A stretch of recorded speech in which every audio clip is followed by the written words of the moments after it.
Hello students, कल के video में हम देख रहे थे स्क्यूनेस, विषमता। और विषमता में देखिए तीन मेथड होते हैं आपके पास: कार्टेशियन का विषमता गुणांक, बाउले का विषमता गुणांक और केली का विषमता गुणांक। तो उसमें सबसे पहले हमने शुरू किया था कार्टेशियन का विषमता गुणांक, और उसको भी हमने कल देखा था व्यक्तिगत श्रेणी में कार्टेशियन के विषमता गुणांक की गणना कैसे की जाएगी। आइए आज हम देखते हैं skewness and it's coefficient in discrete series. खंडित श्रेणी में विषमता गुणांक की गणना कार्ल पियर्सन के मेथड से कैसे की जाएगी। तो खंडित श्रेणी में भी कैलकुलेशन ऐसे ही होगी, फार्मूला में कोई चेंज नहीं होगा। बस हमें जो जेड की कैलकुलेशन करनी है, हमें जो एक्स बार की कैलकुलेशन करनी है, हमें जो मीडियन की कैलकुलेशन करनी है और हमें जो स्टैंडर्ड डेविएशन की कैलकुलेशन करनी है वो सीरीज के अकॉर्डिंग हो जाएगी, जैसे हम पिछले वीडियोज़ में देख चुके हैं। आइए देखते हैं। तो आपके पास एक प्रश्न है, एज इन ईयर्स 10, 11, 12, 13, 14, 15 एंड 16 और नंबर ऑफ स्टूडेंट्स आपको दे रखे हैं 4, 7, 9, 15, 8, 5 और 2। तो ये तो हो गया x और ये क्या हो गई आपकी फ्रीक्वेंसी। तो ये डिस्क्रीट सीरीज है। अब डिस्क्रीट सीरीज में हमें पूछा है स्क्यूनेस और इसका कोएफिशिएंट। तो स्क्यूनेस के लिए देखिए बेसिक जो फॉर्मूला है स्क्यूनेस का, ये है आपका x बार माइनस जेड, और इसका जो कोएफिशिएंट है z is equal to x bar minus z upon standard deviation. तो हमें यहाँ पे स्टैंडर्ड डेविएशन निकालना है, हमें यहाँ पर जेड निकालना है, हमें यहाँ पर एक्स बार निकालना है। तो एक्स बार के लिए अगर हम शॉर्टकट मेथड फॉलो करें तो sigma f d x upon n से एक्स बार निकलेगा। तो हमें पहले डी एक्स निकालना पड़ेगा, और अगर हम शॉर्टकट मेथड से ही अगर वो निकालते हैं हम स्टैंडर्ड डेविएशन, तो उसके लिए हमें एफ डी एक्स स्क्वायर भी निकालना होगा। तो D x F d x और एक कॉलम आपका हो जाएगा एफ डी एक्स स्क्वायर। तो डी एक्स में एक्स माइनस ए और ए मान लीजिए यहाँ पर हम ले लेते हैं 13। तो 10 माइनस 13 तो माइनस 3, 11 माइनस 13 माइनस के 2, 12 माइनस 13 माइनस 1, 13 माइनस 13 0, ये प्लस का 1 2 और 3।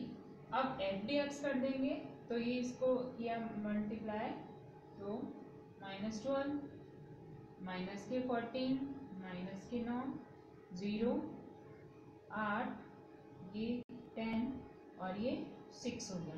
अब करेंगे एफ डी एक्स स्क्वायर, तो इसमें F d x into D x हो जाएगा। तो ये 12 इंटू 3 तो 36, 14 इंटू 2 28, 9 इंटू 1 9, 0 8, 10 इंटू 2 20, 6 इंटू 3 18। अब टोटल कर देंगे हम एफ डी एक्स का और डी एक्स का, और टोटल कर देंगे एन। तो एन यहाँ पर हो जाएगा 5, 7, 8, 15, 15, 30, 39, 39 प्लस 7 46 और 8 4 48।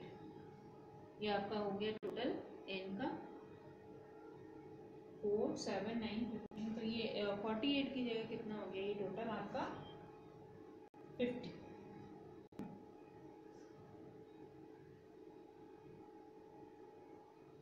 हो गया। और सिग्मा एफ डी एक्स आपका हो जाएगा 10, 18, 24 और ये हो गया 24, ये 35, ये हो जाएगा सिग्मा एफ डी एक्स आपका रह गया -11, और sigma f d x square जो है वो हमारा हो जाएगा 8, 6, 9, 1, 1।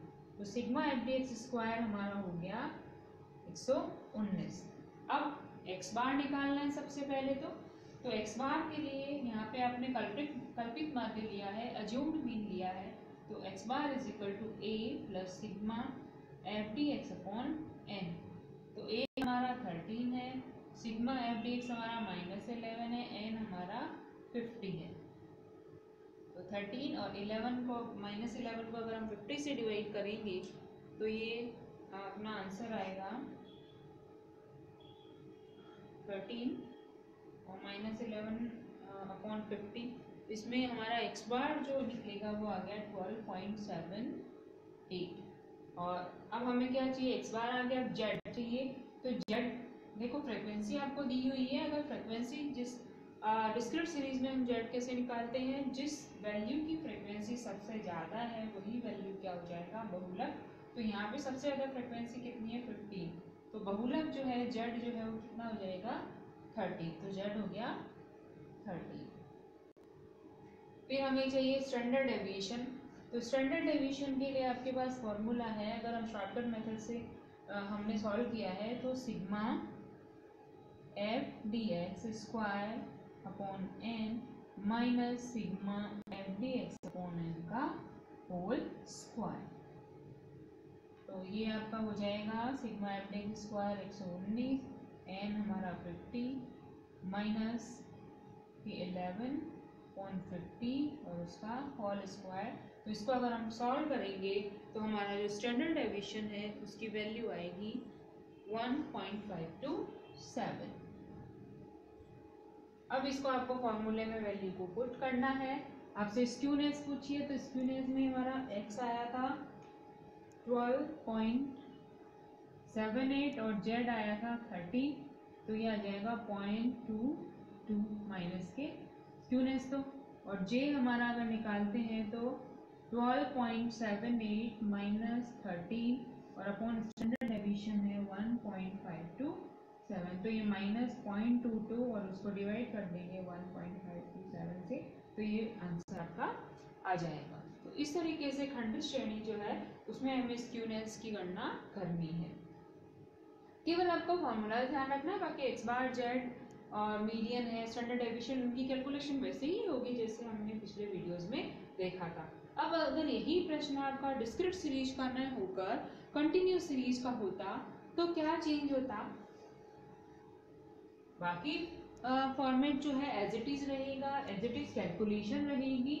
बस क्या होगा इसमें कि अगर आपको जो सीरीज दे रखी है, अगर वो सीरीज आपकी इंक्लूसिव है तो उसे एक्सक्लूसिव सीरीज में बदलना पड़ेगा, समावेशी श्रेणी है तो उसे अपवर्ती श्रेणी में बदलेंगे, और x निकालने के लिए क्या करना पड़ेगा, आपको मिड वैल्यू जो है वो निकालनी पड़ेगी, बाकी कैलकुलेशन क्या होगी, एज इट इज हो जाएगी।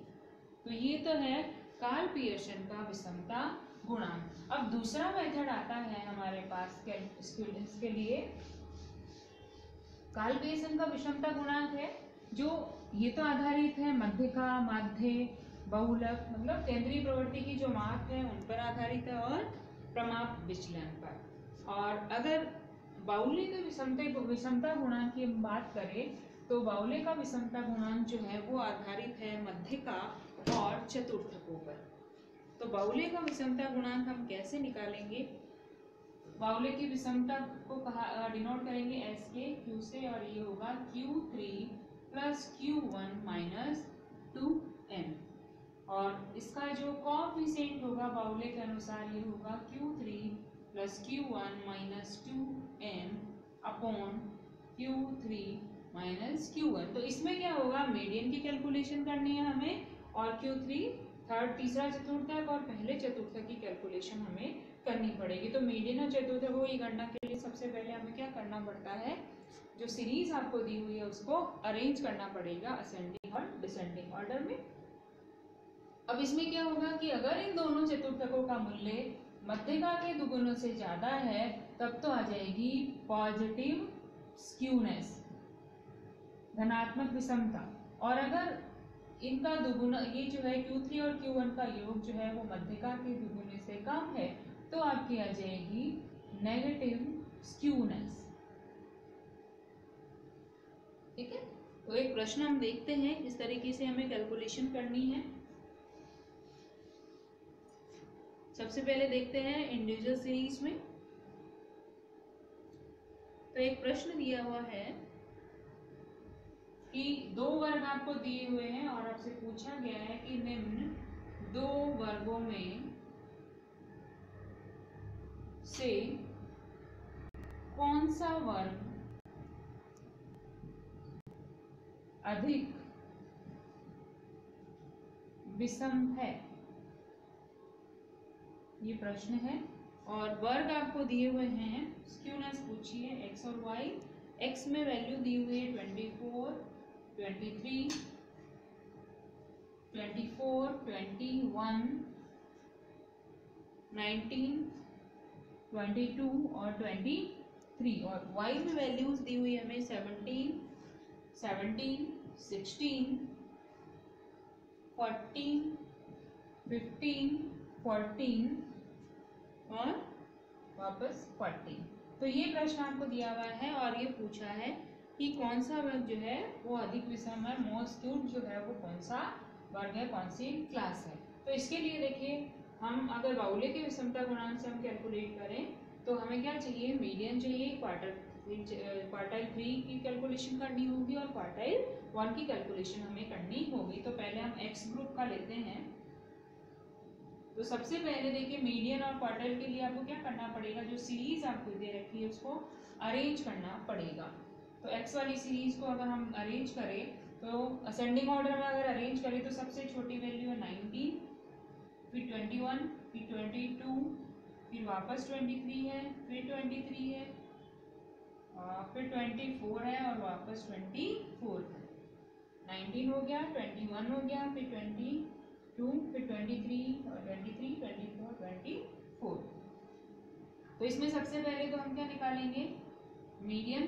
तो मीडियन के लिए आपके पास फॉर्मूला है n+1/2 आइटम, क्योंकि ये प्रश्न किसका है, व्यक्तिगत श्रेणी का है। तो यहाँ n कितना है, 1 2 3 4 5 6 7। तो 7 + 1/2 आइटम, तो फोर्थ आइटम। अब 4 नंबर पे, जैसे यहाँ सीरियल नंबर पे आप डाल सकते हैं 1 2 3 4 5 6 7। तो सीरियल नंबर डालते तो फोर्थ नंबर पे वैल्यू कितनी है, 23। तो यहाँ m तो हो गया 23। फिर Q1 के लिए आपके पास फॉर्मूला है n+1/4 आइटम। तो n यहाँ 7 + 1/4। तो इसमें आ जाएगा सेकंड आइटम जो है। तो सेकंड नंबर पे कितनी वैल्यू है, 21। इसी तरीके से Q3 निकालना है तो 3n+1/4 आइटम। तो इसमें अगर हम करेंगे तो ये आ जाएगा सिक्स्थ आइटम। तो 6 नंबर में वैल्यू कितनी है, 24। अब आप फॉर्मूला लगा देंगे, JQ Q3 + Q1 - 2m/Q3 - Q1। तो इसमें Q3 है आपका 24 प्लस Q1 है हमारा 21 - 2 और m कितना है हमारा, मीडियन आया था 23 और अपॉन 24 - 21। तो इसको सॉल्व करेंगे तो 3 और यहाँ पे ये 46 और 24 + 21 5 और 45 - 46 तो -1/3 आ गया इसका आंसर। फिर अब हमें किसका निकालना पड़ेगा, तो -1/3 करेंगे तो इसका आंसर आ जाएगा 0.33। तो ये तो आ गई एक्स ग्रुप की विषमता, JQ जो है, JQ ऑफ एक्स ग्रुप, और ये आ गई हमारी 0.33। अब अगर हम वाई ग्रुप की बात करें तो पहले हमें क्या करना पड़ेगा, वाई ग्रुप को जो है उसको भी अरेंज करना पड़ेगा असेंडिंग या डिसेंडिंग ऑर्डर में। तो इसको भी हम असेंडिंग ऑर्डर में अरेंज कर लेते हैं वाई का। और इसमें है जैसे सबसे छोटी वैल्यू 14, फिर वापस 14, 3 बार इसमें 14 है, फिर 15, फिर 16 है और 2 बार क्या है, 17 है। फिर इसमें वापस मीडियन, तो n+1/2 आइटम जो है, तो इसमें भी n 7 + 1/2। तो ये आ जाएगा फोर्थ आइटम जो है। तो इसमें फोर्थ आइटम पर वैल्यू कितनी है, 15। और फिर Q1 के लिए n+1/4 आइटम, तो इसमें भी आ जाएगा फिर आपका n+1 करेंगे तो 4। तो इसमें सेकंड नंबर पे जो आएगा, सेकंड नंबर पे वैल्यू कितनी है सेकंड आइटम की, तो सेकंड आइटम की वैल्यू यहाँ पे कितनी है, 40। फिर इसी तरीके से Q3 में भी 3n+1/4 आइटम, तो इसमें आएगा 6th आइटम, और 6th आइटम पे जो वैल्यू है वो कितनी आ जाएगी आपकी 17। तो यहाँ पे स्क्यूनेस जो है वो आ जाएगी Q3 plus Q1 minus 2m। तो ये आ जाएगी आपकी स्क्यूनेस यहाँ पर Q3 है 17, Q1 आपका है 14 माइनस 2m हमारा है यहाँ पे 15। तो ये आ गया 31 माइनस 30, तो ये प्लस का 1 आ गया। और अगर इसका विषमता गुणांक निकालें तो Q3 plus Q1 minus 2m तो आ गया आपका 1 अपॉन, वापस अगर आप लिखिए तो Q3 plus Q1 minus 2m upon Q3 minus Q1। तो ये Q3 plus Q1 minus 2m तो हमने सॉल्व किया तो ये 1 आ गया। और Q3 आपका कितना है 17, ये है 14, तो 1 अपॉन 3, तो ये आ जाएगा प्लस में 0.33 और वो था हमारा माइनस में 0.33। अब ये पूछा है कि कौन से वर्ग में विषमता अधिक है। तो यहाँ पे दोनों वर्गों की क्या है, विषमता क्या है, समान है। ठीक है, कोई सा भी अधिक या कम विषम नहीं है। तो इस तरीके से बाहुल्य का विषमता गुणांक जो उसकी गणना की जाएगी। अब इसमें भी अगर खंडित श्रेणी में होता है ये, अगर ये कंटिन्यूअस सीरीज में होता, अखंडित श्रेणी में होता, तो बस मीडियन क्वार्टाइल 3 क्वार्टाइल 1 की कैलकुलेशन वैसे होगी, बाकी फार्मूला जो है वो इसी तरीके से आपको निकालना है। इस फार्मूले पे कोई फर्क नहीं पड़ेगा सीरीज का। अब केली का विषमता गुणांक जो है और बाहुल्य का विषमता गुणांक खंडित श्रेणी में कैसे निकालना है, अखंडित में कैसे निकालना है, वो हम देखेंगे नेक्स्ट वीडियो।